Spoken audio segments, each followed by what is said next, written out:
Web pages में सिर्फ elements को सिलेक्ट करने से कुछ नहीं होता।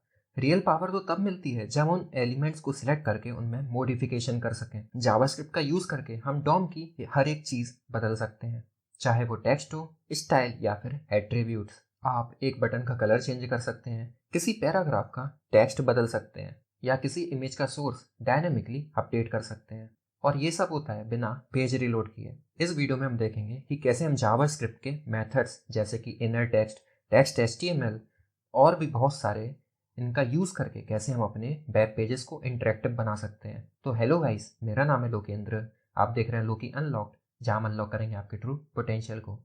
चलिए चलते कंप्यूटर स्क्रीन पर और शुरू करते हैं।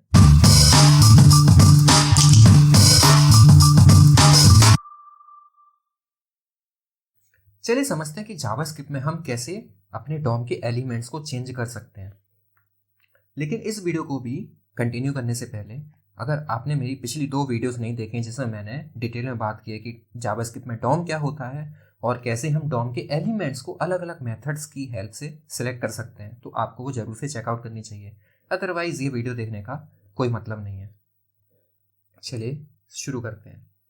तो now that we know how to select element, अब हमें पता है कि हम जावास्क्रिप्ट का यूज़ करके डॉम के एलिमेंट्स को किस प्रकार सिलेक्ट कर सकते हैं। Let's learn how to change them using JavaScript. In simple words, DOM manipulation means updating the text, style or attributes of HTML elements dynamically with JavaScript। जो DOM manipulation का मतलब है कि JavaScript में एलिमेंट्स के टेक्स्ट को change करना, उनके स्टाइल को चेंज करना या फिर उनके एट्रीब्यूट्स को चेंज करना, और यहाँ तक कि हम पूरे के पूरे HTML को भी चेंज कर सकते हैं। सबसे पहले समझते हैं कि हम किसी एलिमेंट के टेक्स्ट को कैसे चेंज कर सकते हैं। तो there are 3 main ways to change text inside an element. तो एलिमेंट के टेक्स्ट को चेंज करने के लिए हमारे पास 3 तरीके होते हैं। सबसे पहला है इनर टेक्स्ट, सेकंड है इनर कंटेंट एंड थर्ड है इनर एचटीएमएल। चलिए एक एक करके इन तीनों को समझते हैं। सबसे पहले समझते हैं कि इनर टेक्स्ट क्या होता है। Inner text shows the visible text only और इग्नोर कर देता है हिडन एलिमेंट्स को। मीन्स अगर कोई एलिमेंट हिडन है तो ये इनर टेक्स्ट जो है वो उसको इग्नोर कर देगा। सिंपली हमें सबसे पहले क्या करना है, हम सबसे पहले तो हम अपना एलिमेंट को सिलेक्ट करेंगे और उस एलिमेंट से हम इनर टेक्स्ट को एक्सेस करेंगे और उसको हम डायरेक्टली चेंज कर सकते हैं। चलिए हम डायरेक्ट कोड में जंप करते हैं और समझते हैं कि कैसे हम इनर टेक्स्ट का यूज़ करके जो है अपना एलिमेंट के टेक्स्ट को चेंज कर सकते हैं। इस वीडियो के लिए जो मैं फाइल बना रहा हूँ वो है tude56.js और हर वीडियो की तरह ही आपको इस वीडियो की फाइल की गिटहब रिपॉजिटरी का लिंक नीचे डिस्क्रिप्शन बॉक्स में मिल जाएगा। सबसे पहले तो हम क्या करेंगे, जो हमारी जावास्क्रिप्ट की फाइल है उसको अपने HTML फाइल से लिंक करेंगे। उसके बाद जो हमारी HTML फाइल है उसमें हमारे पास 2 h1 टैग है और एक p टैग है। मान लो ये जो p टैग है हमारे HTML फाइल में, इसका जो कंटेंट है या इसका जो इनर टेक्स्ट है जो कि है सब टेक्स्ट, इसको हमें चेंज करके लोकी अनलॉक करना है। तो हम कैसे करेंगे, यूजिंग जावास्क्रिप्ट। सबसे पहले तो हमें जिस भी एलिमेंट को मैनिपुलेट करना है उस एलिमेंट को हमें पहले तो एक्सेस करना होगा। तो हम लिखेंगे यहाँ पर, मान लो हम एक वेरिएबल बनाएंगे, मान लो हमने बना लिया p एलिमेंट और यहाँ पर हम लिखेंगे document dot gate element by ID, और हमारी जो p टैग की आईडी है वो क्या है, वो है p टैग ही है। तो हम यहाँ पर वो आईडी पास कर देंगे। उसके बाद हम करेंगे क्या, p element dot inner text, और जो भी हमें हमारा टेक्स्ट देना होगा वो हम यहाँ पर सिंपली असाइन कर देंगे। तो हम इसमें दे देंगे क्या, जो भी हमें देना है लोकी अनलॉक्ड। हम फाइल को सेव करेंगे तो आप देखेंगे कि यहाँ पर जो सब टेक्स्ट था वो चेंज होकर लोकी अनलॉक्ड हो चुका है। अगर मैं इसको कमेंट आउट करूँ, फाइल को सेव करूँ, तो यहाँ पर पहले था हमारे पास सब टेक्स्ट हमारे ब्राउज़र में, लेकिन जैसे ही हमने इसके इनर टेक्स्ट को चेंज करके लोकी अनलॉक किया तो आप देखेंगे कि हमारा जो ब्राउज़र है उस पर भी हमें लोकी अनलॉक देखने को मिल जाएगा। तो उम्मीद है ये चीज़ आपको समझ आई होगी। इसके बाद समझते हैं कि टेक्स्ट कंटेंट का यूज़ करके हम कैसे अपने इनर टेक्स्ट को चेंज कर सकते हैं। मान लीजिए हम यहाँ पर p element dot inner text की जगह p element dot text content दें, फाइल को सेव करें, तब भी हमें सिमिलर आउटपुट देखने को मिलता है। अगर हम दोनों का यूज़ नहीं करेंगे तो हमारा जो पहले टेक्स्ट था वो था सब टेक्स्ट, लेकिन जैसे ही हमने टेक्स्ट कंटेंट को चेंज किया, फाइल को सेव किया, तो अब जो टेक्स्ट है हमारा वो हो चुका है लोकली अनलॉक्ड। तो उम्मीद है ये चीज़ आपको समझ आई होगी। इसके बाद है इनर HTML। ये इम्पॉर्टेंट है। Inner HTML allow you to change HTML structure inside element. हम इनर HTML का यूज़ करके जो अंदर का HTML स्ट्रक्चर है उसको भी चेंज कर सकते हैं। मीन्स कुल मिलाकर हम यहाँ पर पूरा का पूरा HTML ही पास कर सकते हैं, लेकिन हमें इसका यूज़ करने से केयरफुल रहना चाहिए, क्योंकि using inner HTML cause security risk if data comes from user input. मान लो आप डायरेक्टली जो भी यूज़र इनपुट दे रहा है उसको चेंज कर रहे हैं अपने डॉम में यूजिंग इनर HTML, तो इससे जो है वो सिक्योरिटी रिस्क बढ़ जाता है। फॉर एग्ज़ाम्पल, मान लो आप इस P एलिमेंट जो है उसके इनर HTML में चेंज कर रहे हैं और यहाँ पर हम स्ट्रिंग पास करेंगे, और इस स्ट्रिंग में मैं मान लो दे देता हूँ एक और p टैग, और इस p टैग के अंदर हमने मान लो दे दिया कि इनर p टैग। फाइल को अगर सेव करेंगे तो आप देखेंगे कि अगर हम यहाँ पर अपने एलिमेंट्स में जाएंगे, मीन जो हमारा डॉम है उसके अंदर बॉडी में हम उसके अंदर अगर हम बॉडी को ओपन करेंगे, उसके बाद अगर हम अपना हमारा जो p एलिमेंट है उसको अगर हम ओपन करेंगे, तो इस p एलिमेंट के अंदर हमें एक और नेस्टेड जो p एलिमेंट है, जो p टैग है, वो हमें देखने को मिल जाएगा। तो उम्मीद ये चीज़ आपको समझ आई होगी कि इनर HTML का यूज़ करके हम पूरा का पूरा HTML पास कर सकते हैं। मान लो अगर यही काम अपने इनर टेक्स्ट या फिर टेक्स्ट कंटेंट का यूज़ करके करते, तो हमें जो एज इट इज़ हमारा जो भी स्ट्रिंग हमने पास किया वो हमें यहाँ पर देखने को मिल जाती। तो उम्मीद ये चीज़ आपको समझ आई होगी। इसके बाद है, अभी तक हमने देखा कि हम जावास्क्रिप्ट का यूज़ करके कैसे अपने टेक्स्ट को चेंज कर सकते हैं, लेकिन इसके बाद है कि हम जावास्क्रिप्ट का यूज़ करके कैसे स्टाइल्स को भी चेंज कर सकते हैं। मान लो यहाँ पर मैं पहले तो थोड़ी स्टाइल दे देता हूँ इस p टैग में। मान लो मैंने दे दिया यहाँ पर स्टाइल में बैकग्राउंड कलर, मान लो मैंने दे दिया रेड, मैंने मान लो बैकग्राउंड कलर दे दिया रेड। उसके बाद मैंने मान लो इसमें कलर में मैंने मान लो दे दिया येलो। मुझे नहीं पता कि ये कितना गंदा और कितना अच्छा लगेगा, तो यहाँ पर हमने दे दिया बैकग्राउंड कलर जो है वो रेड है, और जो इसका टेक्स्ट का कलर है वो हमने येलो दे दिया। या फिर येलो की जगह मान लो हम दे देते हैं कोई और अच्छा सा कलर जो कि इस पर दिखाई दे। तो मैंने मान लो दे दिया ब्लैक, तो होता ही है बाय डिफ़ॉल्ट, मैंने मान लो दे दिया ब्लू। तो अब इसका बैकग्राउंड कलर जो है वो ब्लैक जो रेड है, और जो इसका टेक्स्ट का कलर है वो है ब्लू। अब मान लो इसके फॉन्ट साइज़ को भी हम थोड़ा इंक्रीज कर देते हैं। मान लो फॉन्ट साइज़ को मैंने कर दिया 20 पिक्सल, और या फिर मैंने मान लो कर दिया 40 पिक्सल्स। तो अभी थोड़ा बेटर लग रहा है देखने में। तो अब हम क्या करेंगे, अब हम जावास्क्रिप्ट का यूज़ करके इसका जो बैकग्राउंड कलर है उसको चेंज करेंगे। तो हमने p एलिमेंट को ऑलरेडी एक्सेस कर रखा है, तो हम लिखेंगे simply p element dot style. उसके बाद हमें बैकग्राउंड कलर को चेंज करना है। तो अभी आप देख रहे हैं कि जो CSS में प्रॉपर्टी होती है बैकग्राउंड कलर, वो हाइफन से सेपरेटेड रहती है, लेकिन जो जावास्क्रिप्ट में होता है, जावास्क्रिप्ट में जो प्रॉपर्टीज़ होती हैं CSS की, वो कैमल केस में होती है। मतलब मीन्स जो बैकग्राउंड कलर है उसके बीच में हाइफन नहीं आएगा, बल्कि जो C है वो कैपिटल हो जाएगा। मान लो हमने बैकग्राउंड कलर को दे दिया ग्रीन। फाइल को सेव करेंगे तो आप देख रहे हैं कि हमने जावास्क्रिप्ट की हेल्प से हमारा जो p टैग था उसके बैकग्राउंड कलर को चेंज किया। सिमिलरली हम और भी चेंजेस कर सकते हैं। फॉर एग्जांपल, मान लो हमने फॉन्ट साइज़ को चेंज किया, तो फॉन्ट साइज़ जो है वो कैमल केस में होगा, इसके बीच में हाइफन नहीं आएगा। और मान लो हमने अभी 40 दिया था, तो मान लो 50 पिक्सल कर देते हैं। फाइल को सेव करेंगे तो अब जो p टैग है उसका जो साइज़ है वो और भी ज़्यादा इंक्रीज़ हो जाएगा। तो इस तरह हम अपने एलिमेंट्स के स्टाइल्स में भी मैनिपुलेशन कर सकते हैं। और जैसा मैंने बताया, property names use camel case instead of hyphens, की जो CSS प्रॉपर्टीज़ होती हैं वो हाइफन्स का यूज़ करती हैं, लेकिन जावास्क्रिप्ट में जो प्रॉपर्टीज़ होती हैं CSS की वो कैमल केस में होती हैं। इसके बाद है कि हम अपनी जो CSS की क्लासेस हैं और इन जनरल जो क्लासेस हैं उनको भी टॉगल कर सकते हैं या उनको भी ऐड या फिर रिमूव कर सकते हैं यूजिंग जावास्क्रिप्ट।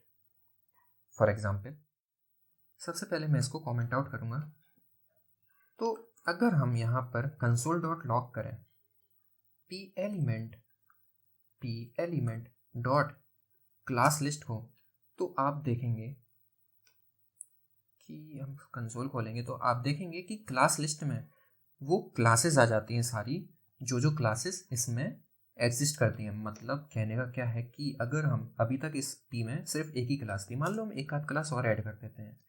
मान लो हमने कर दिया हेडिंग, मान लो हमने कर दिया सब टेक्स्ट, या फिर मैंने मान लो कर दिया, और भी अगर मैं ऐड करूं तो हमने कर दिया क्या, पी टैग।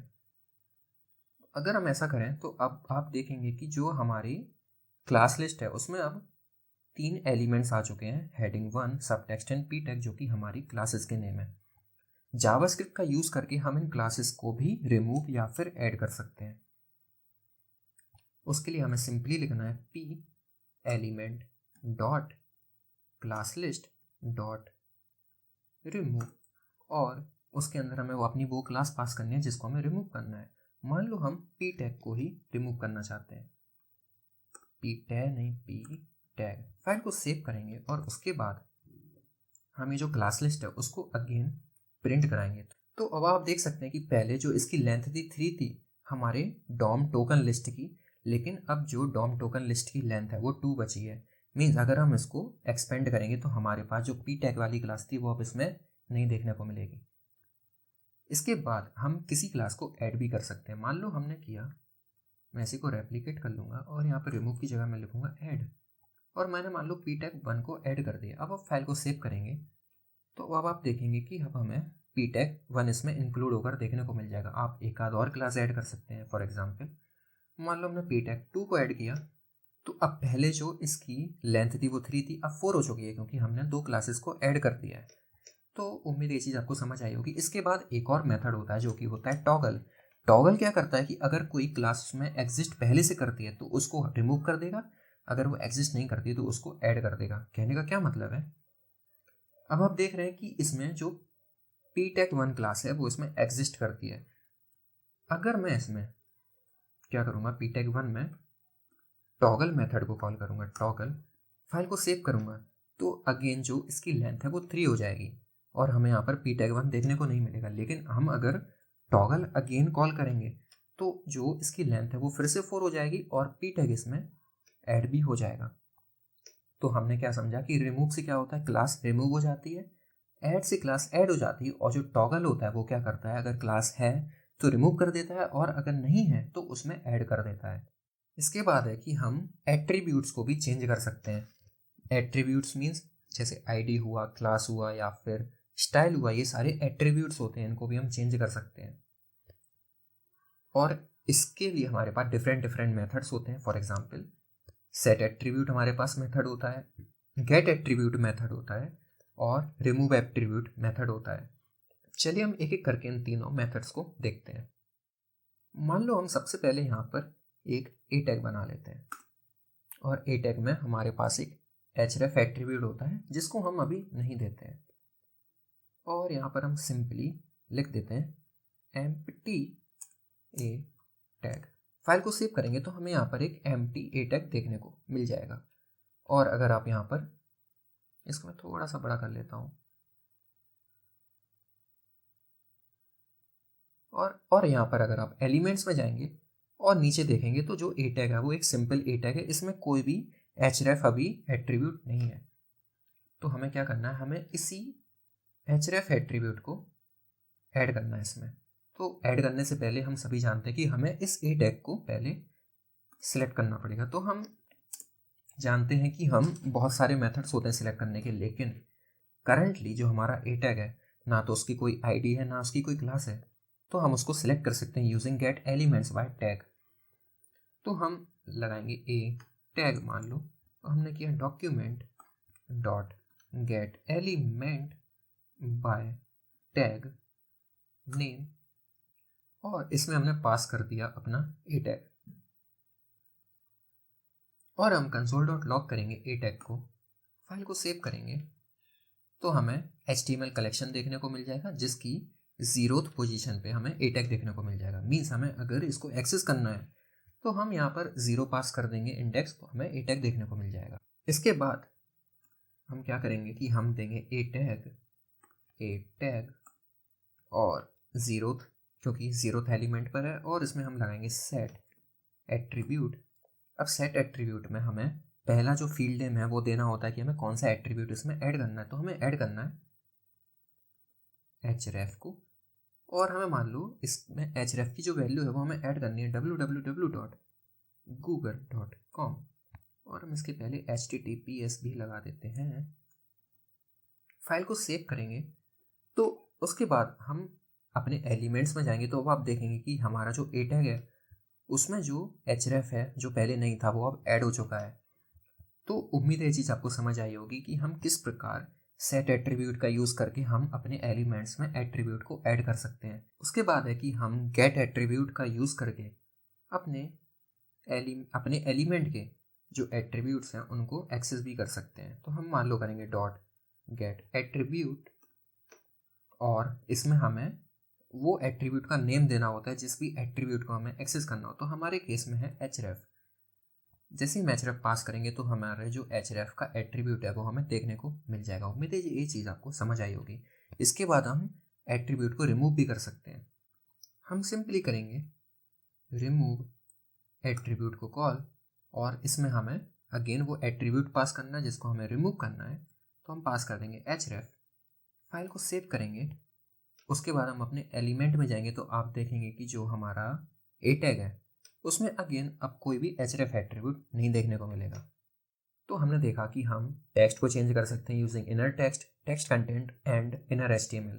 उसके बाद हम स्टाइल को मैनिपुलेट कर सकते हैं using style, class list dot add, remove या फिर टॉगल।